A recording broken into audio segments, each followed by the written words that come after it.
First, thank you for coming to our presentation. We're going to be talking today about Ephesoft as an alternative for legacy document capture and system. There's a slight modification because as I was writing this presentation, I come to the realization that it's not a one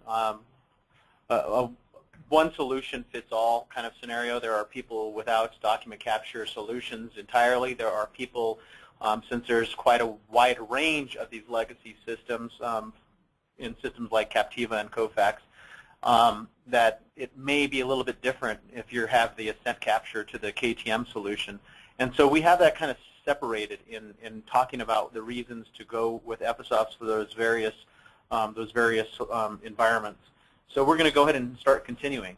Today's agenda, we're going to talk about why ZIA. You know, what does ZIA play in the role of Ephesoft? What do we do as a corporation? Then we're going to introduce Ephesoft a little bit. We're going to start talking about, as I mentioned, that separation for those at Ephesoft that never had document capture and then had maybe a legacy traditional document capture, and then those who have a legacy intelligent document capture. Then we're going to go inside of a demonstration itself. So why ZIA? So we're a solutions from paper to mobile, meaning that we provide, we separate ourselves from other technical vendors or a lot of technical vendors by saying that we are solution sales.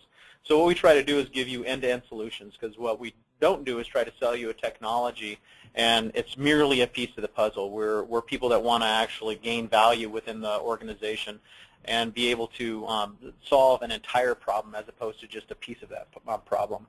And so we deal with content solutions. And so, of course, we're part of enterprise content management. We'll talk to that a little bit more. Intelligent document capture, which we're going to be talking mostly around today. Portal solutions, enterprise integration, and mobility. And I'd like to really talk about the core to ZIA is integrity. We have a firm belief that we take care of our clients, employees, and our partners, that everything falls into place. And we started business in 2003, and so far it's worked out pretty well. We're also one of the Colorado companies to watch in 2012. So I want to talk just briefly around our Content Anywhere solutions. This is the solutions that we talk to where we might, and you're going to start seeing some of the partner software that we work on with these solutions. So inside of the core of these is Alfresco for the most part. That can be a different content management system within your organization. It doesn't necessarily mean that that you can't incorporate one of these technologies with something that's existing, like the Documentums of the world or the SharePoints of the world. Ephesoft plays well with all those, or if the core of the world is an ERP system. But these are some of the vendors that we work with and some of the partner companies in which we're recognized within. So within the Ephesoft world, usually there's a capture piece to it. So whether or not that be paper or something that you're already getting digitally within images, TIFFs and PDFs, emails, what have you, that you're able to push those into your core repository, and once it's inside your core repository, then you have a lot of capabilities around integrating those with other systems like your Salesforce, like your SAP systems, and we'll be talking to that a bit. You also can start deploying those to your mobile solutions. We have several mobile products that are around case management and content. You can see some of those around there. We're involved with the Alfresco mobile solution that was based off a previous project that we had, which is more generic CMIS, which is Content Management Interoperability Services.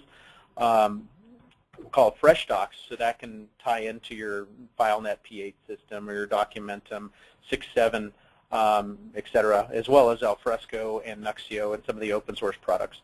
And you can also push this out to various ways of materializing that data, whether it be using Alfresco Share, which comes with Alfresco, that you need a portal solution around that content like Liferay, or you need a case management solution like Open Workdesk. So we talked to some of these partnerships. We're the Partner of the Year for both Ephesoft and Alfresco for 2012, so that's some of our accolades. And we're also a partner with WeWebU, which you guys might not be familiar with, which is a company out of Germany, has a really good product that plays well with Alfresco and other systems dealing with case management and tighter desktop integration. Liferay, we're a gold partner, which is a portal solution, and MuleSoft, which is an enterprise service bus. So we also deal with various verticals, whether that be legal or high-tech, financial services, healthcare, publishing, supply chain, public sector solutions or government solutions, and higher education. And we'll be talking to some of those and how they're incorporated within our solutions as well.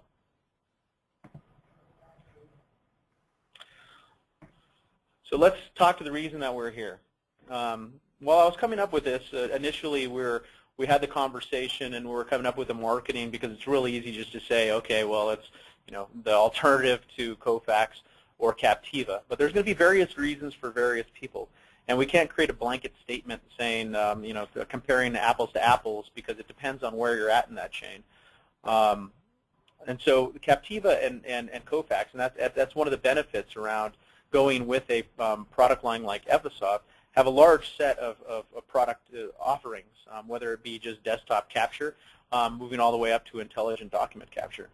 And Ephesoft gives you all of these features, so it's really hard to say why you're going to move up to this, because it's not necessarily just saying, hey, you're going to have a huge cost savings because you're moving from Ascent Capture and you had one of those or two, 5 of those seats of Ascent Capture and you're moving to Ephesoft. That's like comparing apples to sandwiches. It just doesn't make much sense.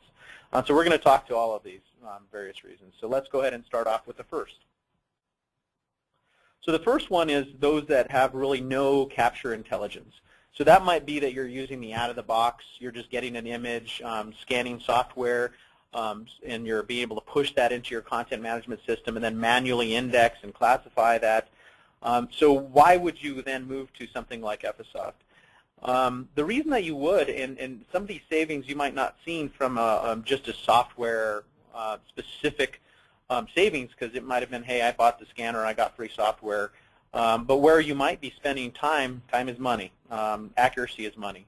All of these things are cost the organization one way or another. And so by incorporating something like Ephesoft, what you're able to do is do auto-classification. So being able to train the system to be able to understand what a particular document type is, classify that, and because of that classification, extract information off of that, which goes to the next part, auto-extraction. And we're going to be talking about what that means in more detail with Ephesoft, because some people might have and this is another piece to that, there's not really a one solution fits all, a notion of what extraction is. And so to some people, extraction means that they are going to have a barcode, and that barcode is going to get lifted, and then it's going to have an index filled in it. To some people, it might be zonal recognition, which means that there's going to be a particular part to a particular page, and you're looking in this particular area for a value. And then to some people, it might be, and we'll be talking about this, free-form extraction, which means that look for a pattern or look for a particular label and look next to that and then be able to extract that value. And we'll talk to what Ephesoft brings to the table when it comes to extraction.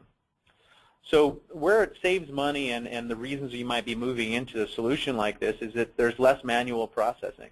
So I know organizations that might be offshoring, depending on the vertical, they might have between 10 to 100 people that are indexing and classifying documents, splitting, which means that like the assembly of the document, saying that this is where the start of a document is and the end of the document, because they might just be scanning hundreds of pages at a given time, which is considered a batch, and then have people do that separation and then classify each document. And then after that classification, be able to specify the indexing of that document. And so having a system do that you can scale appropriately, it also gives you the more timely turnaround, more accurate turnaround, because you're having less reliability that somebody's having a good day, or they're not trying to get out early on a Friday, so they're just whipping through the batch. This is something that you train, and then you deal with the exceptions as opposed to dealing with the whole load. So you're trying to automate 80%, 90% of the documents that are going through the system as opposed to having to touch every single document. So the next storyline is more functionality. So this might be somebody that might have something that has some more traditional functionality like the Kofax Ascent Capture or Captiva Capture Quick Scan Pro, which gives you some capability. So this gives you the capability of defining jobs and being able to specify what kind of document types being able to lift some of that, what I mentioned before, that zonal extraction or that barcode. But typically what you're doing is and I'll get to this, is there's a lot of pre-processing inside of this kind of solution where you're still creating batches of one specific document type and putting separator sheets or barcodes that you have stickers and putting it on the first page for the system to understand how to break apart or do that assembly of the document types. This is where Ephesoft brings to the table a lot more functionality. So it's really hard to say, what does it cost comparatively to what I'm paying for maintenance for one of these tools today.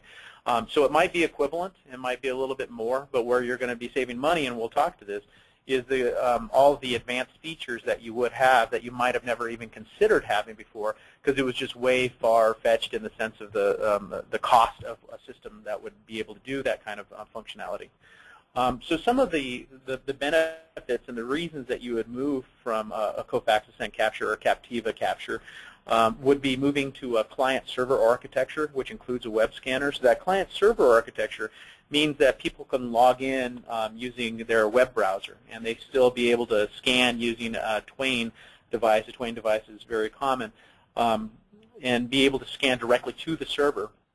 And of course, you can still set up that batch class to process emails, to be able to process, look at particular network folders that are files are getting dropped in, and so they can still process in that fashion.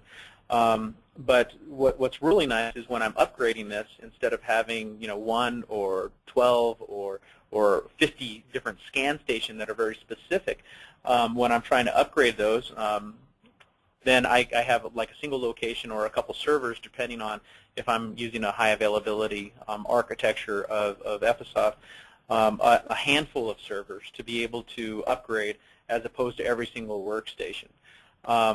I have heard of a story about one of these products that they were one of the more advanced products that they had spent, I think, 9 months upgrading, I think, 100 workstations, planning and upgrading about 100 workstations.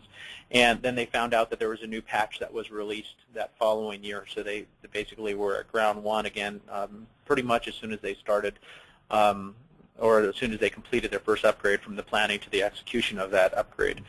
So it really is important. I'll mention that client server a couple times in these slides because still, if you have one of those KTM solutions that we'll be discussing later, or any sort of advanced intelligent document capture, that you'll still find benefit in being able to have this client-server architecture.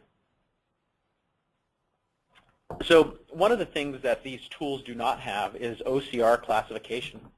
So OCR classification means that I can train the system to be able to understand a particular document type, a form type, and then be able to classify it according to the words on the page, as opposed to having to have a specific layout or look a specific way. So what you're doing is you're using the technology much like you would the entire web, in the sense of I'm looking for a particular keyword or keywords, and then find me the information that I want. It kind of uses that same notion of saying, okay, well, I'm looking at the words on this page, and that's the front page to an invoice. That's a W-2 document. Because of what I've trained it with, it understands that kind of document and understands the overlap and the importance of those words on the page. The second piece is free-form extraction. Like I said before, these tools have the capability of being able to pull information from a barcode or from a zone. Some of them even have the capability of being able to do OCR recognition and then the user index manually by clicking or rubber banding an area of that particular page. Free-form extraction means that I can give it several different ways of being able to find the information that I want. So it could be as simple as saying, okay, find me a Social Security number on this entire document. And the pattern of a Social Security number is very well known, and it's really unique. So I can just say, okay, well, find me something with 3 digits and a dash, and 2 digits and a dash, and 4 digits on the entire document, and it could pull out that information. So I'm not having to say that it's on the first page in this particular zone or in this particular box of information. Just find me that information. The next piece is that you might be able to say what's known as a key value pair. And so key value pair means that it might not be that unique within it. Let's say I'm looking for a date. So there might be several dates on an invoice, but I might be looking for a due date. And so that due date, I might look for those actual words inside of the label and saying, look for the words due date, and look next to it, to the right of it, and capture this particular pattern. So that still gives me the capability of being able to have that on the first page, the last page. So it could cover several different layouts. When you're talking about invoices, you might be talking about an accounts payable certain formats of this document. But it might cover 40% of them by saying, okay, look for due date and look to the right of it. And it's not necessarily in a particular zone. It's not necessarily have a particular separation or fixed pixel value between that key and that value, but it's still able to extract it.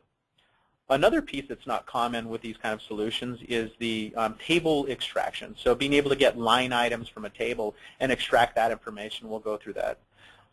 And being able to get handwriting recognition and checkbox recognition. So doing that, what's known as kind of like the ICR, OMR, being able to understand that character recognition or the markup recognition of being able to get that value and index those values. And one of the things is that these tools like these desktop tools, they really are difficult to get extracted. Some of them have the capability of having small scripts in particular areas, but Ephesoft, even though it's not required, has a nice framework for those that want to extend it or be able to integrate it to other systems, being able to do that and have the full power of the Ephesoft system. So this is the next line of story, so the more value, which I would like to, tools like Kofax KTM or Captiva Advanced Recognition, the capability of being able to, why would you move from one of those systems to the Ephesoft solution? And so one of the reasons is that there's no click charges. So you guys are, if you have one of these solutions, are probably acutely aware of the monthly, quarterly, yearly volume restrictions, or you bought in this and you get some warnings that specify that you're getting close to that, and would you like to buy another lump sum? And so it's like having a Kinko's within your own organization. Ephesoft doesn't. It does away with that. So you can scale the system, of course, depending on your requirements for the volume, for the particular the SLA, essentially how fast you need to process documents. If you need to turn them around that same day in a public sector kind of solution, you might scale it differently. But they're not something that's counting the pages that are going through the system or having to double pay for it because you have to process something again. One of the other main reasons to move on is that you can actually train the system for classification with 1 to 2 samples of that document type.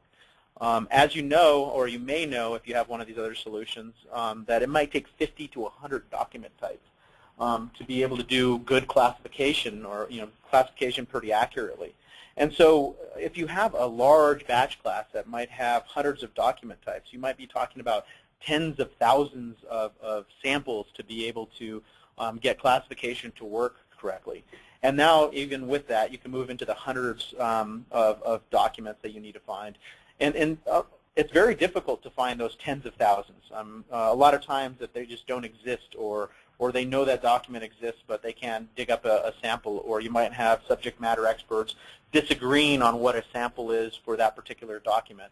And then coming up with 50 or 100 of those is very hard. So the amount of time that just part of the engagement takes, much less training the system in actuality, is just very costly and not, it's time restrictive and cost restrictive. The next piece is there's no station charges. So there's not something monitoring and saying this is a name station or I have a floating license for a particular workstation. I log on and I have the capability of being able to scan, be able to classify, be able to do indexing. Of course, we're talking about the exceptions, and we'll be seeing that inside of the demo, as opposed to every single one of them. But I can just log on a station that has a web browser. So something that has Firefox or Chrome or Internet Explorer, and I want to do one of these functionalities, I just log on and be able to do it. Of course, you have to have access to, whether that be through VPN or inside of a firewall, to the Ephesoft server, but that's going to be the only requirements there.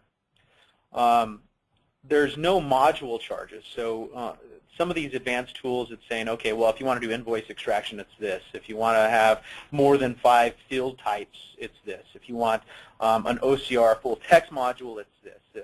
Various import and export connectors, it's this. Ephesoft is Ephesoft when it comes to the mailroom automation portion, and it's charged by CPU. They do have a cloud version that has the capability of saying, okay, I'm just going to use it in a very small fashion, and there's a hosted solution for that. But you just scale the system appropriately. There's high availability architectures, and so you have that failover and load balancing capability. But you're not worried about, okay, well, now I moved it to a different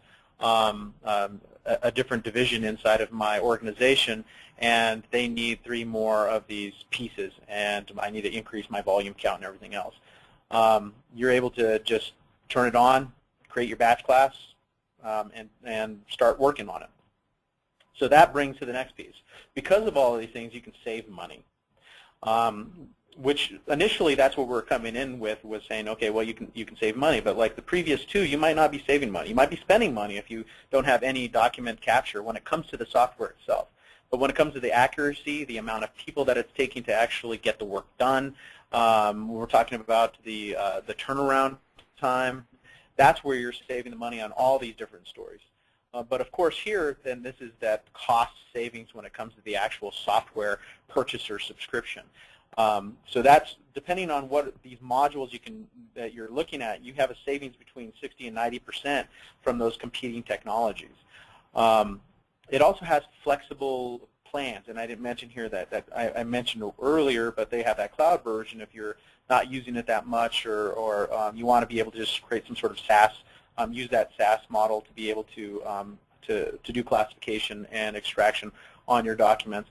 But they have purchase and subscriptions. Initially, they came out with their subscription model, which gives you the capability of being able to say, okay, well, I can come in at the same cost that I'm paying for essentially maintenance and still save money if you're having like a KTM or advanced recognition solution, and be able to annually subscribe to it. But in a lot of people's budgets, they found that people were still looking for the more classic model of being able to say, okay, well, I want to purchase the software and then have a very small subscription or maintenance later on. So they have both models depending on your procurement and how you want to actually go about the system, and you can kind of use both of them. So if you wanted to create a beachhead and prove it out for a particular division and start off with a subscription base, and then the next year you decide to go to a purchase, you're able to do that as well.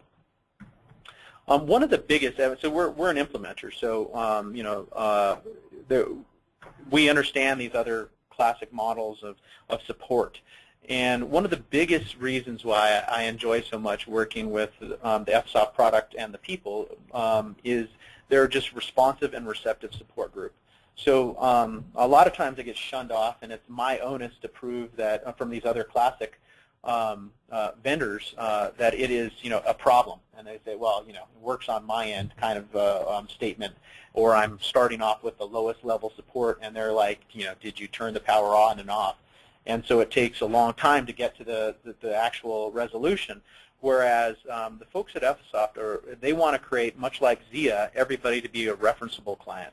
And so they want to make everybody happy, and that's inclusive of resolving if there's any issues that pop up, but also in the sense of the roadmap and what kind of functionalities are important to you. So they have a large roadmap, but when it comes to people echoing the same kind of functionality over and over again, that gets pulled in. So you can actually have some sort of voice when it comes to the direction of the product, which is outstanding to me and unheard of from some of these legacy vendors. I mentioned again the client server. If you're coming from one of these more legacy applications, that whole capability of having a USB or a dongle that's sticking out of a particular box or boxes, your servers, and then be able to have each side of each client station. It still can save you money in just maintenance and IT support for being able to say, okay, well, we have a single location or locations, a handful of locations depending on your architecture, that we have the Ephesoft servers and we can upgrade those servers.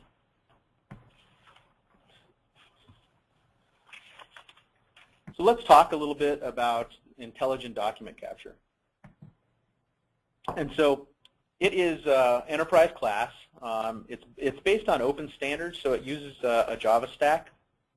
So a lot of people, instead of coming up to speed with these legacy proprietary huge systems and that you know, they created their own standards and such, this was based off of a Java stack that is open standards. It is cloud ready, so that you can still put it on premise, but you could deploy it to the cloud if you want, and create your own SaaS model if you want. And it's a capture solutions for many different verticals, whether it be mortgage, banking, insurance, healthcare, accounting, and much more. So some of those solutions might be around invoice processing. We mentioned invoice or order processing, being able to look at a document that has line items, looking for a document that has totals and amounts, due dates, and then be able to put them inside of an ERP system or being able to push them inside of a content management system for processing.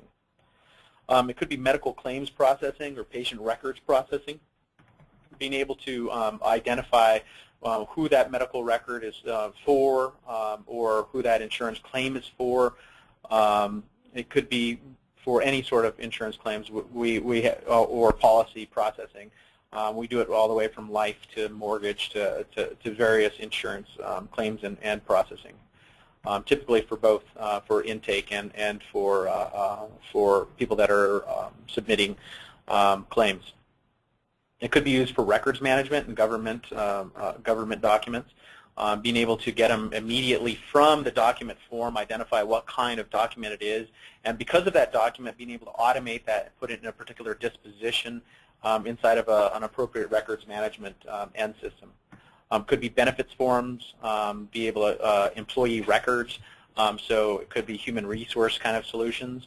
And there's much more to this that it can be used for. It is a horizontal solution, and we're verticalizing it.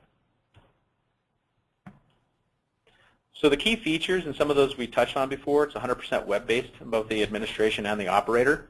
The content-centric architecture, which we talked about, it understands the document. You can still use, it still has the power of being able to identify if you have some documents that you want to do barcode classification. It still has that capability. It still has image, so it looks like, if it looks a particular way, it still has that capability, but its true power comes with its content-centric architecture.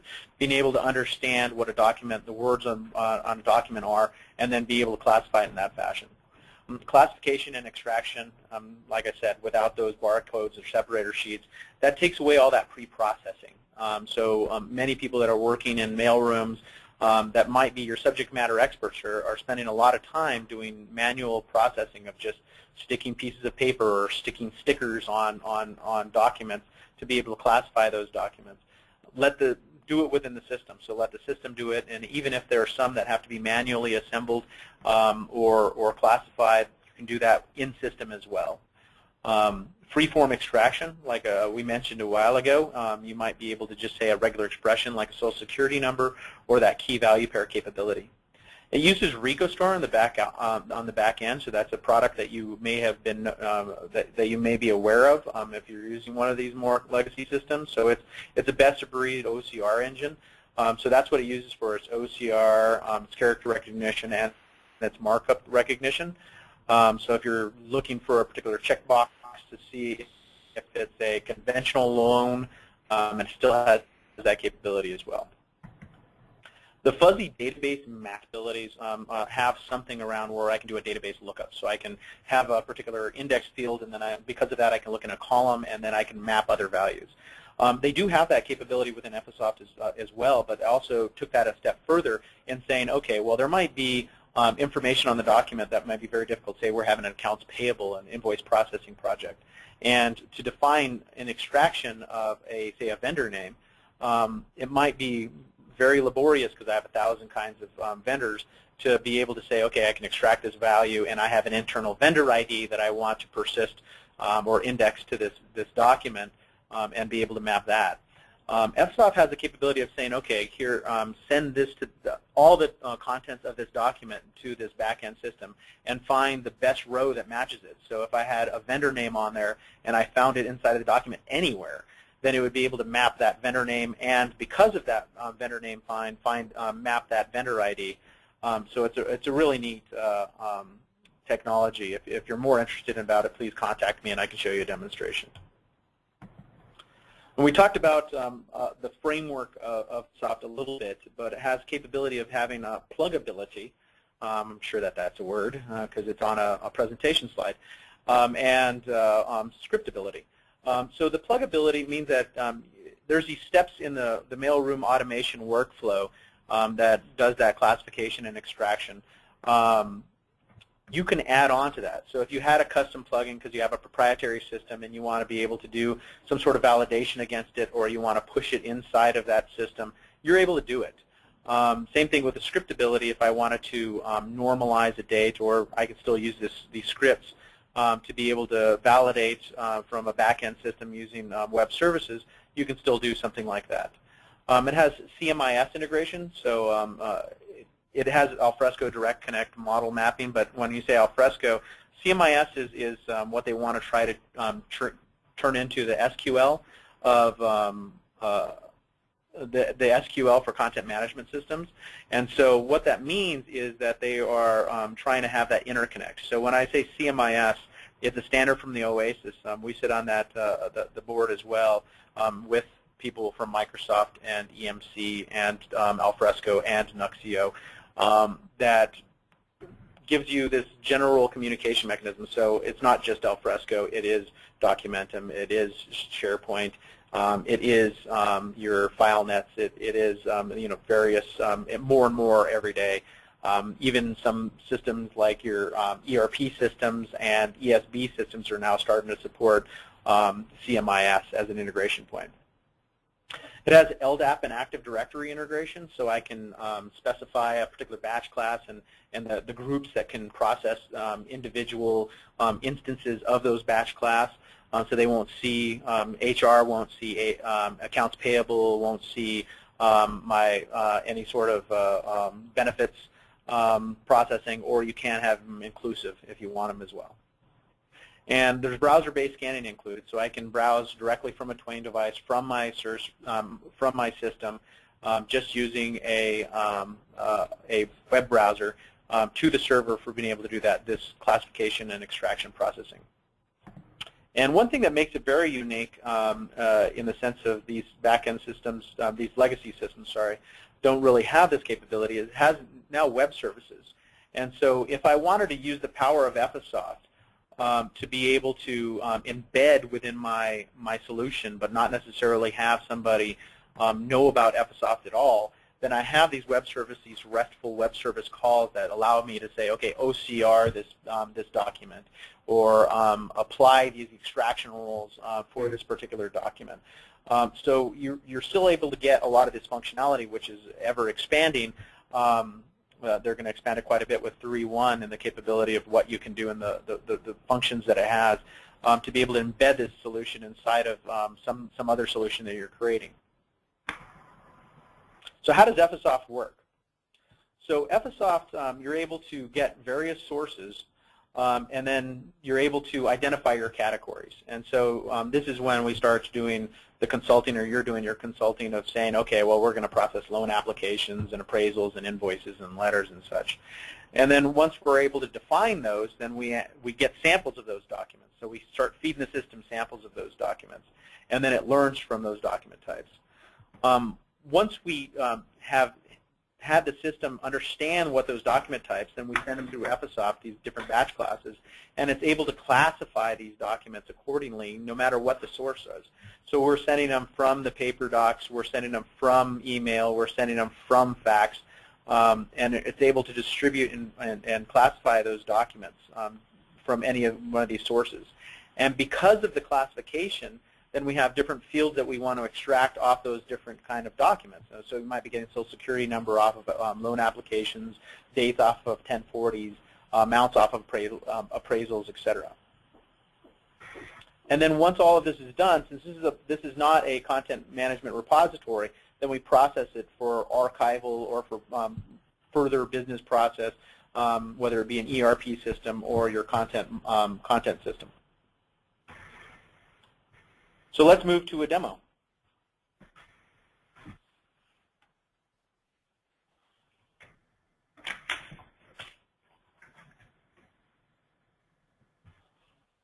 So I'll probably have to renew my session here.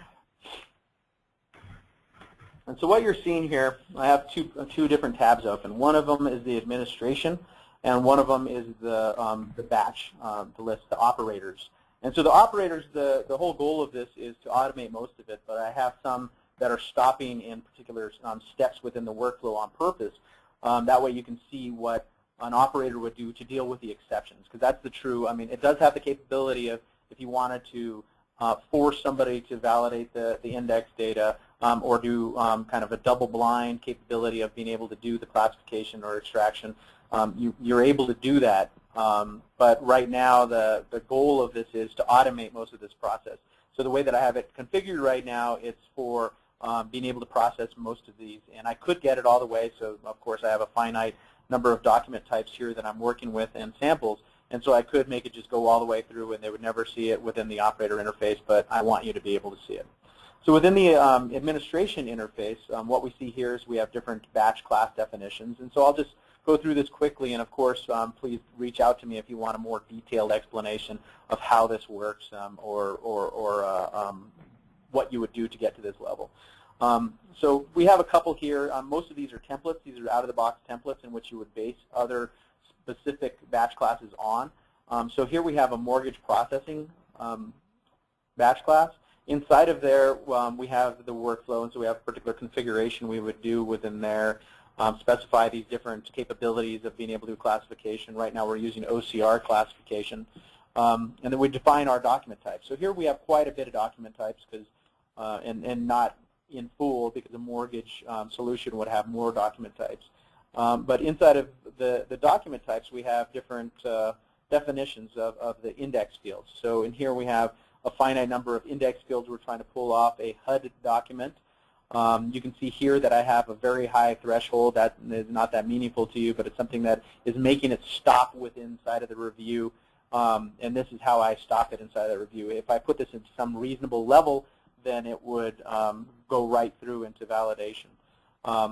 So inside of my index fields, I can now make definitions on how to extract information. In this case, I'm saying using that key value pair extraction, saying look for the key of loan number, so literally look for the word loan number, and look to the bottom right for 6 to 8 digits and extract that information. Then, of course, if I wanted to, I can test that document, and I can have a bunch of test documents and be able to say, okay, for this particular document, I was able to extract that value, and I can validate it before I deploy any of that definition.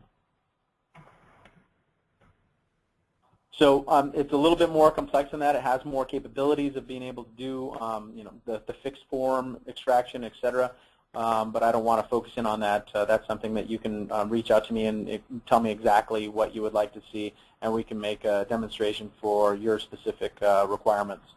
It also has the capability of managing the batch instances, so I can see what's in flight here. Of course, there's a lot more that happen. There's deleted ones that have finished, things of that nature. This default gives me what's kind of running and what's in a particular state, ones that are still new and have not been processed. The workflow management gives you the capability of being able to see what kind of plugins or steps in the workflow that I have. And then, of course, I can add new ones, and there's ways that there's documentation that specifies how I'd create my new plugin and then add it to my workflow. Folder management gives me the capability of being able to give it samples and not having access to the file server. And reports gives me the capability of looking at some diagnostics around how the system is performing. So within the operator world, what we have here is we have some in review and some in validation. I'm using an administration user, so I see both the invoices, batches of the invoices, and batches of mortgage. So what's key about that is if I were not in both of them, I might just see one of them. If I was just in the mortgage group, I would not see the invoice batch instances. So if we go into one of these, then what we can see here is that we have these check marks and these question marks. That threshold that I pointed out is the reason why this stopped. It still assembled it correctly with the 4 pages that are part of this HUD document, and so I can look at each one of the document pages. But it's just that the threshold was higher than its confidence that it was that document type. Again, if I put something reasonable, this would have just flew through the what's known as the review or this classification stage. What you're also able to do is that you're able to do assembly. And so assembly means that I have the capability of splitting, duplicating, merging documents to make the right document. And all of these are based on shortcuts. So they try to keep it simple. And so they try to keep it simple and also give the capability of being the operator of being able to do these in high volumes and very fast. And so what they didn't want to do is make this convoluted structure of buttons and menus and everything else. So you're able to do all this functionality from keystrokes or shortcuts. So if we want to push this forward, we can start looking at the rest of the documents and be able to say that that's the loan application. So these are not necessarily in any order. We didn't create this job that understood one document type. We just fed it a bunch of pages, and it understood how to separate those accordingly. These are all various lengths of documents, and so it separated it accordingly and was able to classify them appropriately. So if we press on this document and we'll say, okay, well, I'm going to go ahead and start processing this because this has to go back to the server, because now that we have the classification is going to dictate what index fields are going to be part of those document types, and therefore indicates what kind of extraction rules we have for those indexed. So let me go to one in validation. And so this time, let's go ahead and start pointing out some of the key features around some of those handwriting recognition, some of the scripts that you can use, and let's look at one of this invoice one. And so you can see here, and it just dropped me to the second document because it thought that it was able to extract everything from the first document that I specified as having particular validation rules. This one had a validation rule in which it was not supposed to have a particular set of numbers and letters. And so now that I fixed it, it says, okay, well, would you like to press on with this particular document type? But I'm going to say no, because we're going to take a look at a couple other things here. In this first document type, what you can see is we have an invoice. We have some handwriting up here. If I selected the one that was handwriting, which I had a RecoStart project for invoice types associated with this document type, so I had a zonal say look up in the top right and look for a handwriting recognition, then I can see where that was extracted. I can start looking at all these fields and where that information was extracted. I mentioned a while ago that there's that fuzzy database. I use that within this particular setup, so it doesn't know where it picked up this particular these values because it picked it up from the database. It just sent all the contents over, and it found the word staff mark here. And because it found the word staff mark, it also included this vendor ID I had in a database of all fives. You can see that it's very much like that within the next invoice that it found. We found the ACSC inside of the as the vendor name, and we mapped the billing code to something in the database. Another thing that we have here is that we have this table, and we created extraction rules for the table extraction. So now I'm able to see what values were extracted from here. I can select various lines, and it showed me exactly where it extracted that information. So let's show another thing around scripting, and of course I'm just going through a lot of this functionality very quickly, but we have a finite amount of time. Let's say I want to change this to 8, and because somebody had fixed that and said that they worked 8 that day, and then I can say I have this calculate total hours script in the background that calculates all those values. I can go ahead and recalculate that, and then we see that that was updated with 36 hours. And so I just showed you a lot of functionality right there, but I wanted to show you.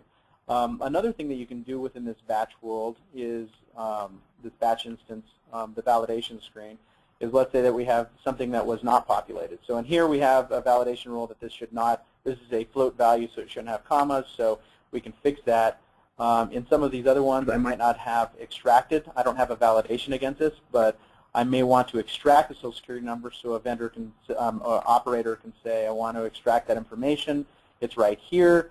There we go. We extracted the information by clicking on it. You can also rubber band information. So that's what you can do. That's a subset of what you can do within the Ephesoft experience. Going back to our presentation, I wanted to first mention before we open up for questions, which we're about to do, that we also have certified training classes. The next one is going to be in Colorado in February, the 19th through the 21st, I believe. You can go to the ephesoft.com and look for the certified training class and register for that. And then the next one would be in California, in Southern California, in Laguna Hills in April, the first week of April, I believe, the 2nd through the 4th.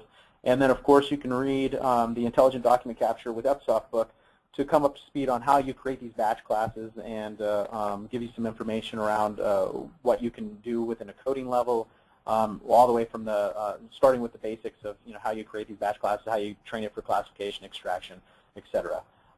So with that, I think that we'll open up for questions. So thank you very much for coming to the presentation. Great, thanks, Pat. Again, if you have any questions for Pat, feel free to enter them into the chat function on your GoToWebinar toolbar. So the first question is from Paul. He says, I'm wanting to add new metadata to existing Alfresco docs. Can this be done with Ephesoft? Wow, oh, yes you can. So one of the features, and I mentioned a subset of functionality that we have inside of Ephesoft. One of the things I did not mention, I mentioned that there's a CMIS export. There's also a CMIS import. So what I can do is monitor particular folders and look for data, metadata saying that this needs further classification, what have you. It could be a part of some property, and then it would switch that value, bring it into Ephesoft. You can process it again, then it would get dropped inside of Fresco again. And then what you can do is persist some of the information around, like what the node ID is, and then you can just either update it with that information, overwrite it, or you can just update the metadata and then drop that process document. So yes, you can, and contact me on my email, which is on the feed now, and we can talk about that a little bit more if you'd like. Great. We've had a couple of folks ask if they will have access to your slides and the recording. Absolutely yes. Pat will post them to SlideShare tomorrow. And we will also post the recording to our YouTube channel, which everybody will get in an email link to them tomorrow. Next question. So if a company wants to migrate to Ephesoft from a legacy system like Kofax, is this something that VIA can help with, and what does that entail? So yes, I mean there would be some due diligence, but you have most of your homework done. If you have one of these solutions like KTM already incorporated, typically you will have more samples than are required to then transfer that classification to an Ephesoft world. So yes, yes we can, and yes we have. Okay. I've had a couple questions also about the ICR capability with RicoStar. What degree of accuracy can we expect from the ICR feature expressed as a percentage? So if we're talking about the handwriting expression, handwriting capabilities of doing that, and go ahead and put it in the window if you're not talking about handwriting. Handwriting is as good as handwriting is. The more specific that you can get with the pattern that's going to be part of that, the more accurate you're going to have. So if I have something like a Social Security number, you can have a high degree of accuracy because I know that it's digits with dashes in a particular pattern. If it's free-form extraction, you're going to have less so accuracy. So it's all dependent on how you can constrain that pattern. You can also do something that's known as a dictionary and apply it to a particular field. So if you applied a dictionary to a field, say that you were extracting something like a city name or a state, then you can, with a high degree of accuracy, saying that it's a state in the United States, and it's one of these 50 different variables, you get a high degree of accuracy. So I think that it's kind of depends on what you're trying to accomplish accuracy rate. If you have a dictionary or a very specific pattern, you can get a high degree of accuracy, and I would say within, especially if you have a dictionary, you can get in that 90–100% of accuracy. If you have a very open thing, something like a mailing address that's just open, just various text inside of this area, your degree of accuracy is going to be pretty low. So you mentioned a few of the verticals that you work in, mortgage, things like that. So can you talk about the roles that Ephesoft plays inside these verticals and specific use cases? Sure. So within the financial, some of these are very verticalized, and some of these are horizontal. That could be part of any organization or enterprise. Within the financial services, which of course has the largest amount of information that's coming to them, whether it be paper or TIFFs or PDFs via email or just delivery. We have quite a few within the mortgage world, and so pre and post closing documents that are getting processed there. The classification is key on there, because there could be 250 document types if you're trying to refinance your house, and then being able to have to classify those and having rules set up on the back end system saying, I need this, and this document before I can do completion in business process. We do a lot of those kind of solutions. Same thing that goes with insurance. So for both like mortgage insurance or life insurance, all these policies that are getting created, whether it be a new policy or it be claims processing, we've dealt with that. Within the public sector, so the government solutions, we've done human services type of applications where people are applying for benefits. We have one that's actually integrated to other state systems, so making sure that they're not applying for benefits in other counties or the same benefits in other counties, making sure that they validate that user that person that's applying for those benefits or asking for the benefits is the right person that they're giving it to. Within healthcare, patient records, being able to get patient IDs and be able to specify what kind of documents they are. And then more horizontal, we've done a lot of accounts payable type of applications where we're dealing with a bunch of invoice types, and we're having to figure out how to, what that total amount is, or we're trying to reconcile the line item differences, or we're just trying to figure out the due dates and push it onto an ERP system like SAP. So those are the type of solutions that we've dealt with within vertical. Okay. Does DSL or recommend capture devices like scanners, faxes, etc.? Yes, and so we have various partnerships, and I think it's depending on what you're trying to accomplish with. So that could be, anything from Kodak scanners to Fujitsu scanners. So it depends on what you're trying to get accomplished. It could be all the way to IBML or OPEX type of devices. Great.